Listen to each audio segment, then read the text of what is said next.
This is the hardest part I work in people, to start the clothes them.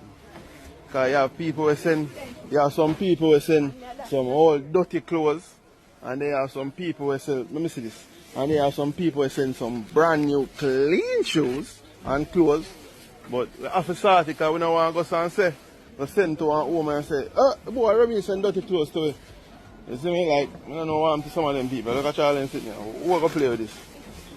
It's crazy, but we have to do the work that we're there now. Things come here. Yo, people.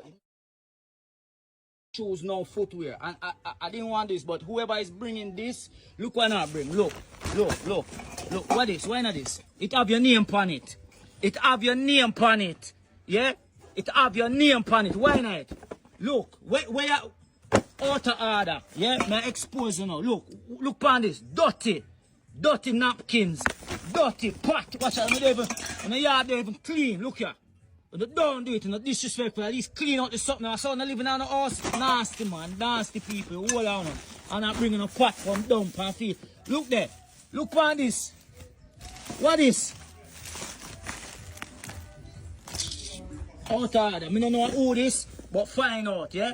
It says, Keisha, love from Jennifer. Nastiness and all that. Don't do that, man. I tell you, so don't bring things come here.